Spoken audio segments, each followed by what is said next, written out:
irmãos, dizendo sobre os problemas que o nosso mestre estava encontrando, os seus ditos fiéis apóstolos. Cada um apresentava um problema, criticavam, se desanimavam, se impacientavam, transcorrendo isso mais um negócio, mais alguma coisa que Jesus tinha que fazer para contornar aquela situação, né? Porque eles não queriam mais ficar nessa vida de ir para cá, ir para lá. Quando que eles podiam voltar para casa, eles falavam? Quando que eles podiam ficar no lar deles? E isso não foi muito fácil também. E Jesus teve, então, falando de mais um aqui, finalmente, havia Judas, filho de Simão Iscariotes. Vejam bem, ele era um homem retraído, indócil, que vivia entre os apóstolos, mas não comungava com seus sentimentos, pois não escondia os seus ciúmes pela preferência que Jesus devotava a Pedro e a João e ao Tiago menor. Ele movimentava os bens da comunidade da qual era tesoureiro, em negócios especulativos e até perigosos, mas preocupado com seu êxito material. Nós estamos referindo também ao que estava acontecendo, além de, por causa que os ciúmes do Judas com esses 3 apóstolos, coitados. Então está contando o que ele fazia, que ele no seu dia a dia, além, né, de seguir algumas vezes com Jesus, ele sentia-se atraído, gente, pelos ricos e poderosos. Ele ficava fascinado com as pessoas que estavam bem, numa alta, numa ascensão. Então era esse que ele seguia, que ele achava que devia seguir, né? Pois não perdia o ensejo de doutrinar os afortunados políticos, influentes e sacerdotes de Jerusalém, alegando aos companheiros que não poderiam haver sucesso no movimento libertador cristão através de criaturas famintas, maltrapilhas, ignorantes, que constituíam a corte de Jesus. Você vê quanta crítica, gente? Nossa, ele achava que o negócio dele era os influentes, os ricos, né? E era para lá que ele estava pensando. Para lá não, ele já estava ali naquele meio, né? Mas ele estava esperando tirar alguma coisa em proveito, para falar a verdade. Ele fazia promessas atraentes, assumia compromissos prematuros, que fizesse o seu ingresso no mundo de Israel como fundadores, pois o Messias estava prestes a se revelar, seria o supremo mandatário do povo judeu. Então, vocês vejam bem a ideia que eles tinham, gente. A ideia que Jesus tinha. Então, ele estava esperando que Jesus fosse o supremo mandatário do povo judeu.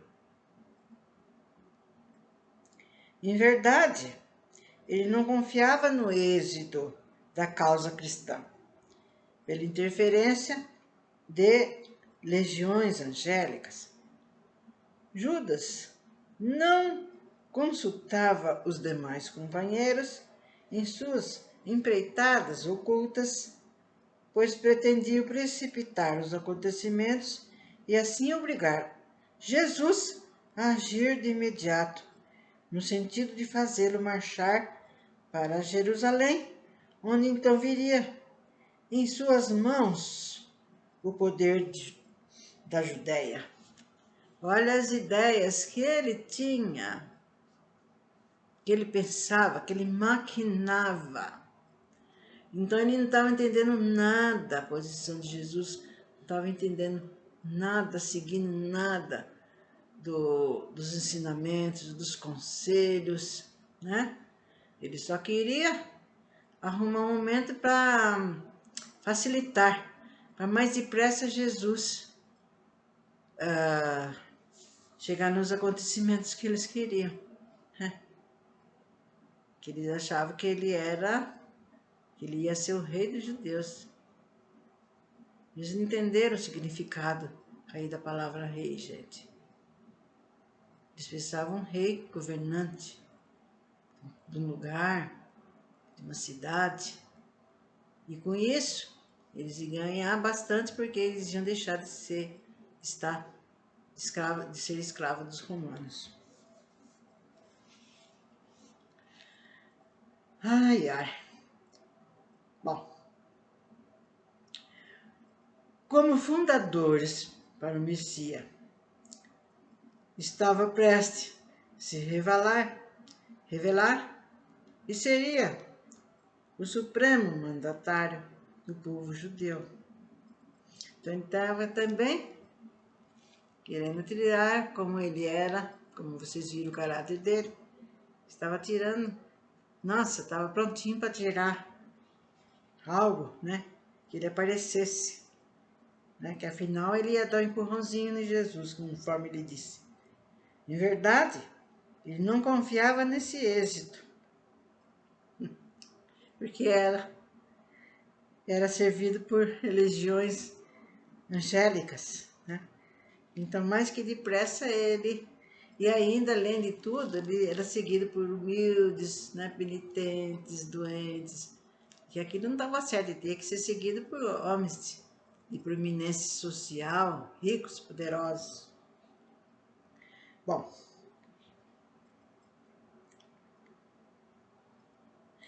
o caráter dúbio do Judas, utilitário, ambicioso, olha como é que ele era. Não via a hora de Jesus virar o tal rei, para ele ficar numa boa. E imprudentemente, ele não acreditava no reino.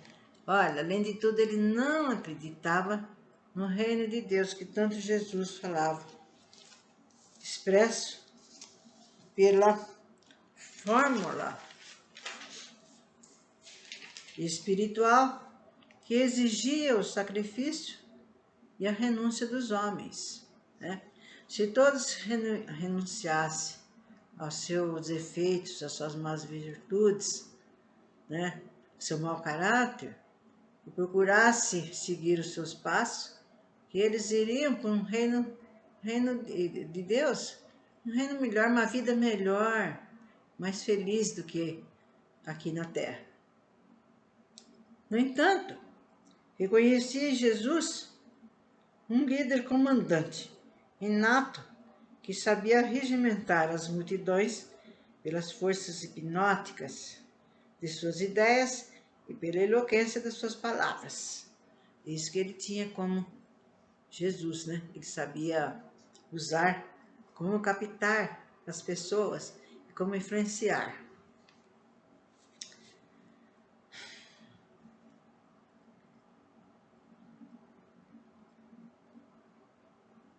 Tendo reconhecido a infiltração de sentimentos de discórdia, hesitação e inconformidade entre os fiéis, amigos, seguidores, e que dali por diante dificultaria o ritmo produtivo das pregações evangélicas, Jesus preocupou-se realmente com esses problemas graves, Porque cada dia ele percebia, gente, porque vocês estão vendo?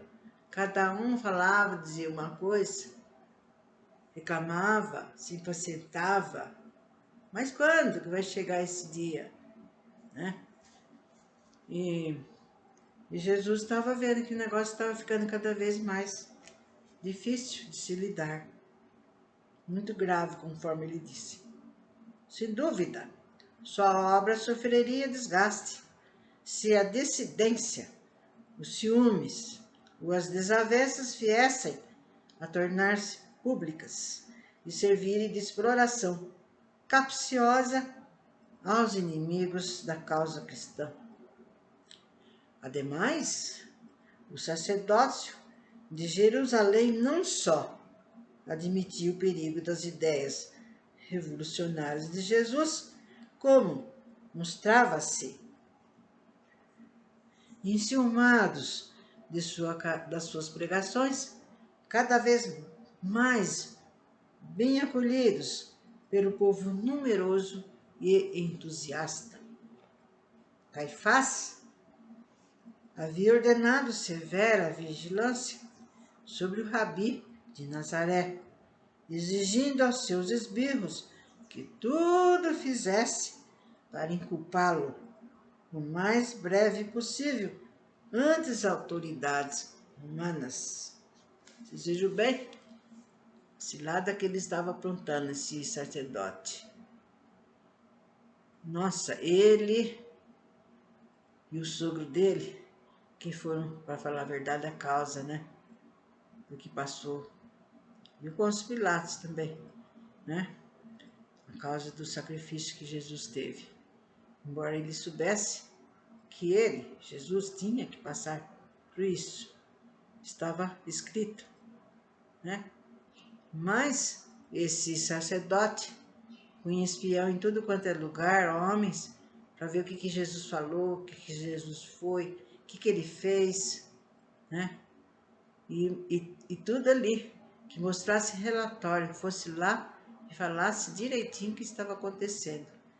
E também para incriminar Jesus no meio romano, né? Quer dizer que ele não tinha só, ia ter só a parte dos israelitas mesmo, e sim até os romanos que subjugavam os hebreus. Então a situação estava ficando cada vez pior.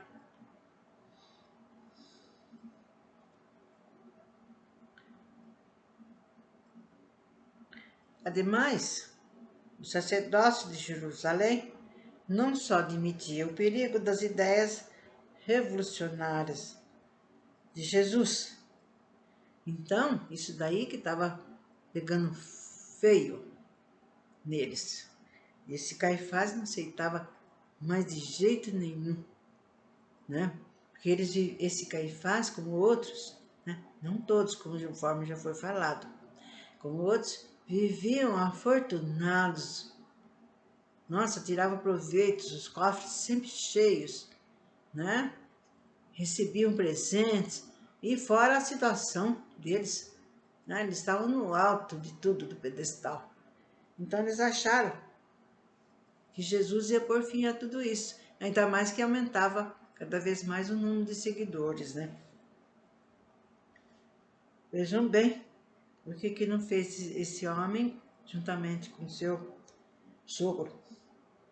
Assim, em primeiro lugar, Jesus procurou solucionar o problema da vida em comum dos seus discípulos. Então Jesus viu que tinha que entrar em alguma ideia, algum caminho, para ele encontrar uma solução. Os discípulos não paravam de reclamar, né?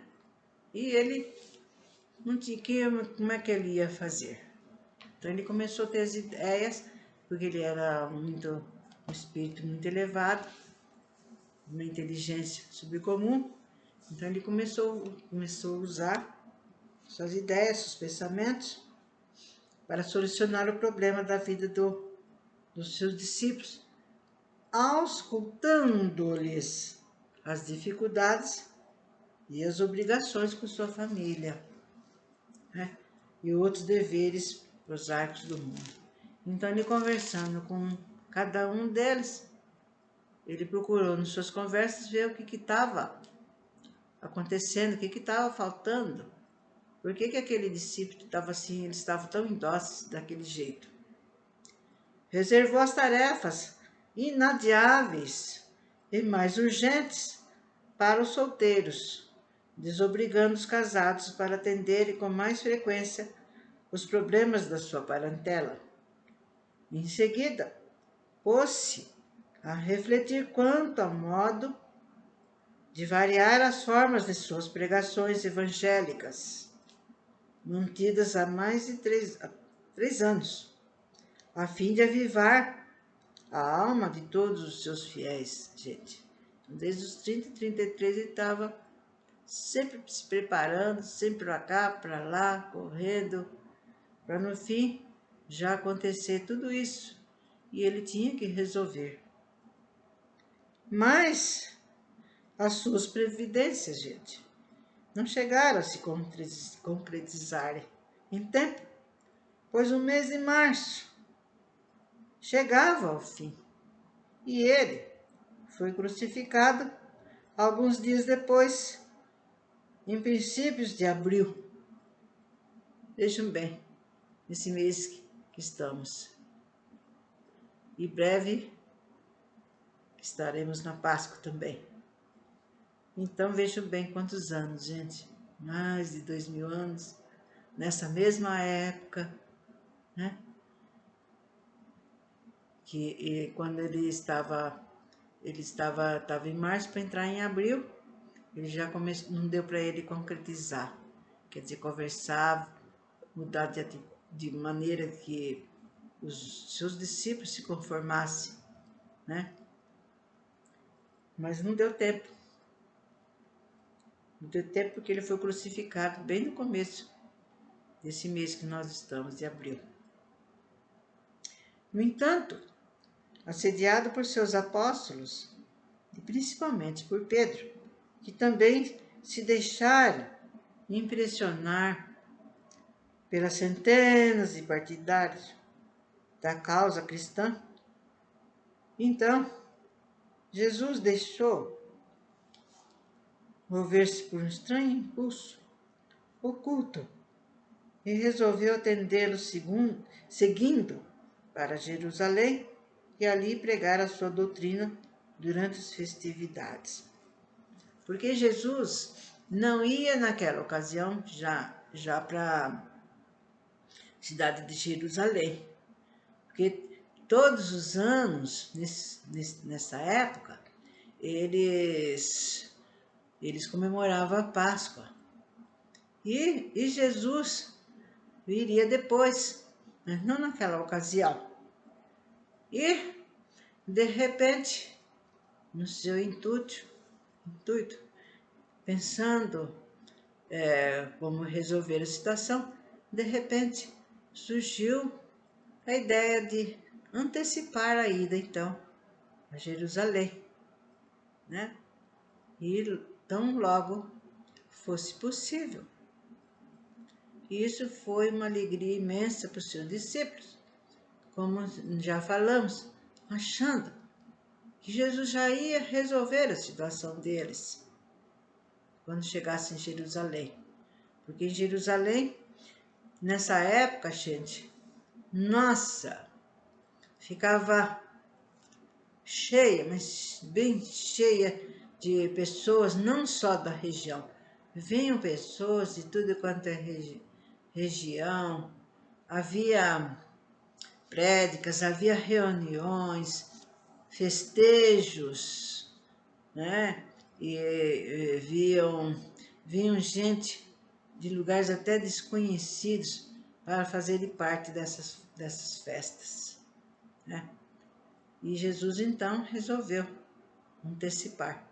Logicamente, gente, já uma intuiçãozinha que foi dada, porque assim ele estaria em Jerusalém quando já na época da sua crucificação, que iria ser feito justamente uma sexta-feira antes da Páscoa. Por aí vocês veem que nada deixa de ter uma razão. Nada desse mundo, gente, deixa de ter uma causa. Então, nós vamos ver, então, em outras ocasiões, os acontecimentos que levaram o nosso Mestre querido a ser sacrificado.